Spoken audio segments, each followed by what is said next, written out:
Back in 2008, when Father Peter Manane and two supporters undertook their now famous sabotage of the Waihopai communications base in Blenheim, they almost failed in their task after months of planning. Peter writes, believing that we could never penetrate the electrified and alarmed security fences, we had planned to go over them using a truck with a crane arm. But on this rainy night, approaching our target in darkness, the truck became hopelessly bogged. With months of planning now rendered useless, my heartfelt prayer was, God, we have nothing. Against reason, we decided to proceed on foot to try what would seem impossible. And the alarms and the electric current failed to function, so we cut through the fences undetected and easily deflated the huge dome. Many other people have reported praying as I prayed in that moment of hopelessness, only to find their hopes fulfilled, albeit in ways other than they had intended. And Peter goes on to describe other times when he's felt at a complete loss and has found that praying out of that emptiness brings him closer to God and leads him to discover previously unknown resources. Images of Pope Francis praying in Palestine and Israel have flashed around the world in the last week. The Pope at the separation wall praying under some spray paint that said, "Free Palestine." The Pope praying at the Western Wall of the temple, the Pope praying at the Holocaust Memorial, the Pope inviting the leaders of Palestine and Israel to come and pray with him in Rome. It would be hard, I think, to turn down an invitation to pray with the Pope. And I think Pope Francis might agree with Father Peter Manane that praying from a place of emptiness and helplessness brings us closer to finding a God-given way forward. In our reading from John's Gospel today, Jesus is praying. For the last couple of weeks, we've been with John the Gospel writer's Jesus at the Last Supper as he prepares to farewell his disciples. In our church cycle of Sundays today, we're at the end of the Easter season. Thursday was Ascension Day, which marks the end of the resurrection appearances. And so now we are waiting in a kind of liminal time for the coming of the Holy Spirit at Pentecost. And while we wait, Jesus prays for us. So what does it feel like to be a community that Jesus prays for? Through this whole section of John's Gospel, Jesus talks a lot about knowing each other, knowing God, being called by name, being close, dwelling with God. And then in today's section, Jesus asks that the disciples be protected. And then he goes on to pray that they might know joy. Now, by the time that John writes these words, the disciples and the community John writes for are not feeling at all protected. They are suffering and have been for many years suffering persecution, and they've pretty much been cast out of all the synagogues. So what kind of protection is that? On the face of it, Jesus' prayer has not been answered. So why then does John record it? To see what it feels like to be a community for whom Jesus prays. And Jesus' prayer is not about doing things. It's not about achieving a bucket list of things. It's not like a shopping list of things that we want from God. Jesus' prayer is about doing. About being, not doing. Do you remember the cheesy movie many years ago? I think it was 2003, Bruce Almighty. And there's a TV reporter who gets to be God for a day, and he gets bombarded by thousands of prayers, and he sets up a computer system to answer yes to all of them. And the city descends into chaos because there's a lottery and everybody wins the lottery and they all only get like a couple of dollars because it has to be shared amongst everyone.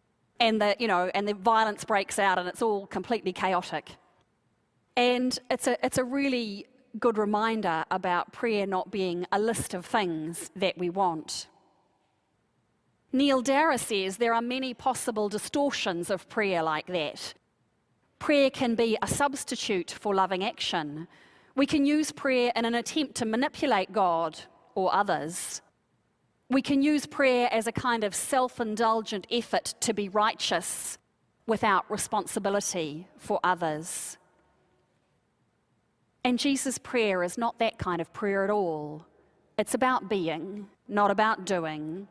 It's about being in relationship and indwelling, not that list of things that we might want, and especially not a list of things that we want to change in other people. Prayer is about being in the presence of God and allowing God to dwell within us. Prayer is about enlivening our awareness of God and our awareness of the world around us. So what does it feel like to be a community for whom Jesus prays? The gospel writer that we call John was obviously comfortable with the fact that the hearers and readers of his gospel did not expect to be literally protected from persecution because Jesus had prayed for them. Otherwise, John wouldn't have written it that way. The protection he is praying about is a protection from despair, protection from losing heart in the face of moving forward without the physical Jesus, and protection from losing heart and losing faith altogether. What did Pope Francis say in his prayer at the separation wall, I wonder? And what did he pray at the Holocaust memorial? I imagine his prayer was a deeply felt cry of sorrow and shame at humanity's inhumanity, and a deeply felt cry for God to be present and to indwell the hearts of the leaders and the people of Palestine and Israel, to turn their hearts towards peace. And the Pope didn't pray alone. He had invited a Muslim and Jewish leader that he knew from Argentina to travel with him and pray with him. An incredibly powerful symbol of reaching out across the divides of faith and of knowing that he couldn't pray alone. So how will God answer the Pope's prayer? By continuing to dwell in the hearts and minds of the people of Palestine and Israel, in their mosques and in their synagogues, in their churches and on their streets and in their homes.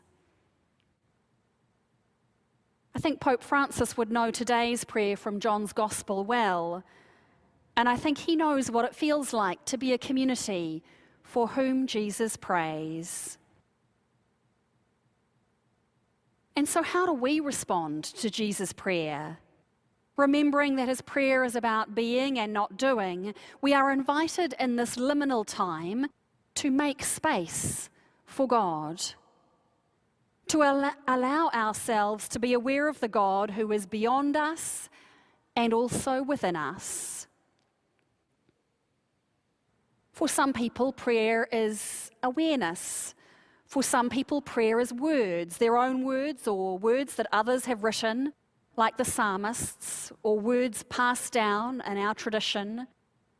But words can never quite sum up our longings for God, and so we listen to beautiful music and we look at the beauty of creation. And we can listen to Jesus who prays for us that we might be protected and that we might be one and that we might know joy.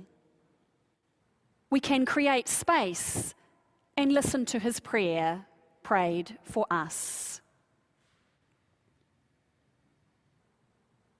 Jan Richardson is an American writer, and she has written this poem for today. It's called Ascension Blessing, And it's about Jesus who leaves us and prays for us. It is a mystery to me how, as the distance between us grows, the larger this blessing becomes, as if the shape of it depends on absence, as if it finds its form not by what it can cling to, but by the space that arcs between us.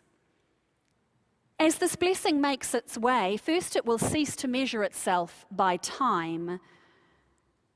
Then it will release how attached it has become to this place where we have lived, where we have learned to know one another in proximity and presence.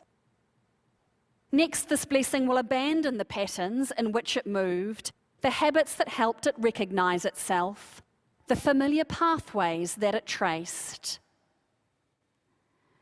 And finally, this blessing will touch its fingers to your brow and to your eyes and to your mouth, and it will hold your beloved face in both its hands. And then it will let you go.